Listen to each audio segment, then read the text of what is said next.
வணக்கம் நண்பர்களே. மூத்த அமைச்சர்களை கட்சியை விட்டு வெளியே துரத்திய ஸ்டாலின். வாக்குப்பதிவு முடிந்து முடிவுகளுக்காக தமிழகம் காத்திருக்கும் நிலையில் அறிவாலயத்தின் கதவுகள் திடீரென மூடப்பட்டு நடத்தப்பட்ட ரகசிய விசாரணை திமுகவின் மூத்த அமைச்சர்களை அதிர வச்சிருக்கு. சென்னை, காஞ்சிபுரம் உட்பட 4 முக்கிய மாவட்டங்களில் திமுக வேட்பாளர்களுக்கு எதிராக சொந்த கட்சியினரே உள்ளடி வேலைகளில் ஈடுபட்டிருக்கிறது அம்பலமாயிருக்கு. இது குறித்து பிரத்யேக தகவல் ஒன்று கிடைச்சிருக்கு. இந்த வீடியோவை முழுமையாக பாருங்கள். சென்னை, காஞ்சிபுரம், திருவள்ளூர், செங்கல்பட்டு மாவட்டங்களில் உள்ள தொகுதிகளில் போட்டியிட திமுக வேட்பாளர்கள் அறிவாலயத்திற்கு அழைத்து ஆலோசித்திருக்காரு திமுக தலைவர் ஸ்டாலின். இந்த மாவட்டங்களில் போட்டியிட்டிருக்க திமுக வேட்பாளர்கள் தேர்தல் முடிந்ததுமே கட்சி தலைமைக்கு அனுப்பிய புகார்களின் அடிப்படையிலே அவர்கள் அறிவாலயத்திற்கு அழைக்கப்பட்டாங்களாம். அது மட்டும் இல்லை, சென்னை மற்றும் சென்னை புறநகர்கள் பகுதிகளில் போட்டியிடும் திமுக வேட்பாளர்கள் பலர் உதயசூரியனின் நேரடி கண்காணிப்பிலும் அவருக்கு நெருக்கமானவர்களாகவும் இருப்பதால் கடைசி 10 நாட்களில் தொகுதிக்குள்ள திமுகவினரே ஒத்துழையாமை நடத்தி வந்ததை உதயநிதியின் கவனத்திற்கு கொண்டு சென்றிருக்கிறார். அதுவும் கடைசி 3 நாட்கள் இது அதிகமாக இருந்ததை உதயநிதியிடம் தெரிவிச்சிருக்கார்.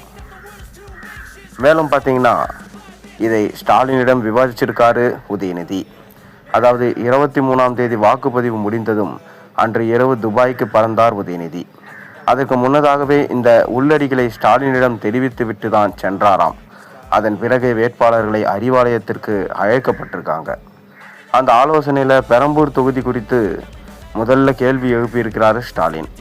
அப்போது பெரம்பூர் தொகுதி வேட்பாளர் ஆர்.டி. சேகர், தொகுதிக்குள்ள நடக்கும் எனக்கும் எதிரான உள்ளடி வேலைகளை அறிந்த சின்னவர், அதாவது உதயநிதி, தொகுதி பொறுப்பாளர் கிரிராஜன் சரியாக ஒத்துழைப்பு தராததால் அவரை மாற்றிவிட்டு ஜோயால் மற்றும் செந்தில், அதாவது உதயநிதியின் உதவியாளர் தலைமையில் ஒரு குழுவினரை அனுப்பி தொகுதி பணிகளை கவனிக்க வச்சிருக்கார். அவர்கள் இருந்தவரை தொகுதிக்குள்ள தலை காட்டிய தொகுதி நிர்வாகிகள் 21ஆம் தேதி இரவிலிருந்து எந்த வேலையும் பார்க்கவே இல்லையா. இதற்கு காரணம் யார் என்பதை இந்த கூட்டத்தில் வெளிப்படையாக சொல்ல இயல. தலைவர் அனுமதித்தால் தனிப்பட்ட முறையில் உங்களிடம் தெரிவிக்கிறேன் என சொல்லியிருக்கிறார். இந்த ரீதியிலான மற்ற தொகுதிகளின் வேட்பாளர்களும் புகார் வாசிச்சிருக்காங்க. குறிப்பாக இந்த புகார்கள் அமைச்சர்கள் சேகர்பாபு, தாமோ அன்பரசன் மற்றும் ஆவடி நாசர், சுதர்சனம் ஆகியோருக்கு எதிராக சொல்லப்பட்டிருக்கிறது என்கிறார்கள் உடன்பிறப்புகள். பெரம்பூர் மட்டுமல்லாது மற்ற தொகுதிகளின் வேட்பாளர்களும் இதே போன்ற புகார்களை வாசிச்சிருக்காங்களாம்.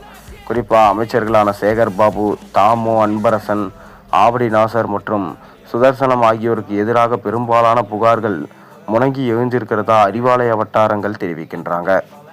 தலைவர் அனுமதித்தா அந்த துரோகிகளின் பெயரை தனியாக சொல்கிறேன் என்று வேட்பாளர்கள் ஆவேசப்பட்ட நிகழ்வுகள் கட்சியின் மூத்த தலைவர்களிடையே அதிர வச்சிருக்கு. ஒருபுறம் வெற்றி வாய்ப்பு பிரகாசமாக இருப்பதாக சொன்னப்பட்டாலும் மறுபுறம் சொந்த கட்சி நிர்வாகிகளே இப்போ துரோகம் செய்ய ஆரம்பிச்சு. மேலும் ஒரு சில முக்கியமான அமைச்சர்களின் பதவிகள் பறிக்கப்படலாம் என்கின்ற தகவல் தற்போது தலைமைக்கு பெரும் அதிர்ச்சியை ஏற்படுத்தி இருக்கிறது.